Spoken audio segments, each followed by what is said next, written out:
ఈరోజు బాక్సాఫీస్ దగ్గర నిజంగా రెండు విభిన్నమైన కథలు కనిపిస్తున్నాయి. ఒకవైపు ప్రభాస్ నటించిన రాజాసాబ్ తన 15వ రోజున కూడా ఇంకా నిలబడేందుకు ప్రయత్నిస్తోంది.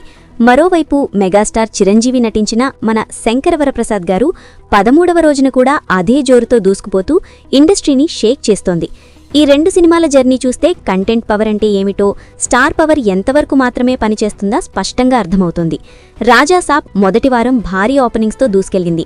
కానీ మిక్సిడ్ టాక్ రావడంతో రెండో వారం ఎంటర్ అయ్యేసరికి కలెక్షన్స్ భారీగా తగ్గిపోయాయి. అయినా ప్రభాస్ ఫ్యాన్స్ వల్ల సినిమా పూర్తిగా డౌన్ కాలేదు.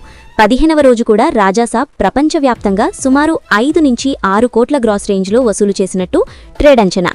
తెలుగు రాష్ట్రాల్లోనే దాదాపు 2.5 నుంచి 3 కోట్ల వరకు రావడం విశేషం. రిలీజ్ అయి 2 వారాలు దాటిన తరువాత కూడా రోజుకు 5 కోట్ల రేంజ్లో రావడం అంటే ప్రభాస్ మార్కెట్ ఎంత బలంగా ఉందో చూపిస్తోంది. ముఖ్యంగా నైజాం, గోదావరి జిల్లాలు, కృష్ణా గుంటూరు బెల్ట్లో ఫ్యామిలీ ఆడియన్స్ ఇంకా క్యూ కడుతున్నారు. ఒక్కసారి చూసిన వాళ్లు మళ్లీ ఫ్యామిలీతో వస్తున్నారు అనే టాక్ ఈ సినిమాకు పెద్ద బలంగా మారింది. ఓవర్సీస్లో కూడా రోజుకు $1 మిలియన్ దగ్గరగా కలెక్షన్స్ రావడం మెగాస్టార్ స్టామినాను మరోసారి నిరూపిస్తోంది. ఇప్పుడు ఈ రెండు సినిమాల్ని పోల్చుకుంటే ఒక స్పష్టమైన తేడా కనిపిస్తోంది. రాజాసాబ్ 15వ రోజున 5 నుంచి 6 కోట్ల రేంజ్లో ఉంటే మన శంకరవరప్రసాద్ గారు 13వ రోజున 22 నుంచి 24 కోట్ల రేంజ్లో ఉంది. అంటే రెండు సినిమాల మధ్య ఈ రోజున్న గ్యాప్ దాదాపు 4 రెట్లు. ఇది కేవలం స్టార్ పవర్ వల్ల కాదు, కంటెంట్ వల్ల వచ్చిన తేడా. రాజాసాబ్లో ప్రభాస్ ఉన్న కథ, స్క్రీన్ ప్లే ఫ్యామిలీ ఆడియన్స్ని పూర్తిగా ఆకట్టుకోలేకపోయింది. దాంతో సినిమా ఫ్యాన్స్ మీదే ఎక్కువగా ఆధారపడుతోంది. కానీ మన శంకరవరప్రసాద్ గారు మాత్రం మాస్, క్లాస్, ఫ్యామిలీ అన్ని వర్గాలను సమానంగా ఆకట్టుకుంటోంది. అందుకే 2 వారాలు దాటినా కూడా ఇది ఫ్రెష్ మూవీలా ఆడుతోంది.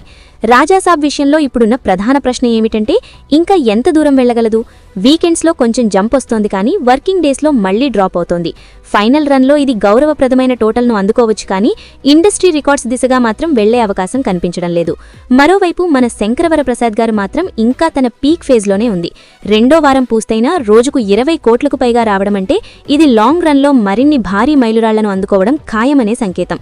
మొత్తానికి ఈ పోలిక ఒక విషయం స్పష్టంగా చెప్తోంది. స్టార్ పవర్ ఓపెనింగ్స్కి ఉపయోగపడుతుంది, కానీ సినిమా నిజంగా నిలబడాలంటే కంటెంట్, ఎంటర్టైన్మెంట్, ఫ్యామిలీ కనెక్ట్ ఉండాలి. రాజాసాబ్ ప్రభాస్ మార్కెట్ వల్ల ఇంకా శ్వాస తీసుకుంటోంది. మన శంకరవరప్రసాద్ గారు మాత్రం చిరంజీవి స్టామినాతో పాటు బలమైన కంటెంట్తో బాక్సాఫీస్ను ఏలుతోంది. ఈ రోజు గెలిచింది ఎవరు అంటే ఎలాంటి సందేహం లేకుండా చెప్పొచ్చు. 13వ రోజున కూడా 20 కోట్లకు పైగా వసూలు చేసిన మన శంకరవరప్రసాద్ గారే నిజమైన బాక్సాఫీస్ కింగ్.